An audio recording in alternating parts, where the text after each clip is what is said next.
So the first one is a question around supporting others. So this person has said, I find it difficult setting boundaries with difficult in-laws after my husband's death. I find it's almost like a competition as to who's grieving the most. And when they visit me and my children, they spend most of their time crying, which is upsetting for my son especially.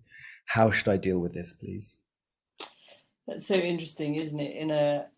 In a family system, what I understand about grief, that there really isn't a hierarchy of what's worse or better, but there is one's unique experience. But there can be competitive mourning within families, and there can be a kind of ownership, like this is worse for me than it is for you, which is very diminishing for whoever is on the receiving end of it. And I think, the person who asked the question used the right word, is boundaries create safe relationships and limits of what you can manage and what you can't manage, and you create them for yourself and your children. And so I think one of the things I would suggest is having a conversation with your husband's parents, acknowledging their loss and how difficult and complex it is for them. And also acknowledging what your needs are, which is that when they come and see you and you want them, they're an incredibly important relationship for your children, because they are the kind of direct route to their dad. They have most memories, they have probably wonderful pictures and stories. And, one of the things that we all talk about is that the relationship never dies. And so his parents are it's a kind of bi-directional, wonderful, reciprocal relationship can grow talking about him and remembering him. So I would acknowledge that, and also say what we need right now is to come and talk about your son, my partner.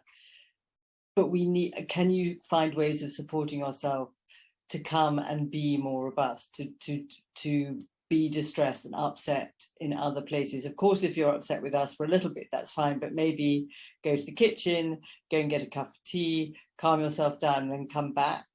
Because what would be unhelpful for the children is that if her and the children only see them as them, kind of, relationships work best when we help each other.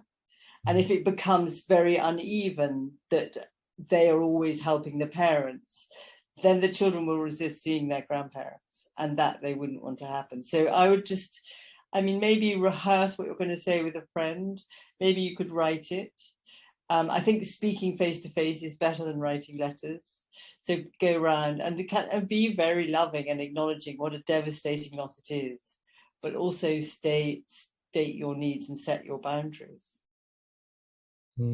It's interesting, as you said, it looks like she had the kind of answer within the first line of the question. Is there any advice on how to actually set the boundaries? I think you'd set the boundaries about when you come, we really need to spend time that we can have a nice time together and talk about my husband, their father, and can they find ways of resourcing themselves to enable not to come and just cry. And what could they do? Can I help you do that? What would be helpful? Maybe rather than coming and sit, they should come and go for a walk together, or go out together, or go for a walk, go into the garden together, so that they're, even in the winter, so that there's something that keeps them moving, if they're able to move. And I guess a communal focus of something they can do together. Yeah, like do an album together. That's a good idea. Do an album together. I was just working with someone now whose husband died, and one of the things they've done as a family, they had all through Christmas, was puzzles. So they put on it. Have I said this before? Actually, it must be the same client. Yeah. It must be the same client, because for those who weren't here, sorry if I repeat myself if you were, is that having something that's sort of in the sitting room that is a puzzle that you can kind of sit and do together. You can have a conversation, but it's not so intense, and you can leave it and go back. And also, it's this, the thing about grief is that it feels there's so much space and emptiness, And doing a puzzle is a very sort of satisfying, you find the piece and you make something that isn't Yeah. whole. Yeah, and you're working together towards a common goal. Yeah. And you're working together towards a common goal.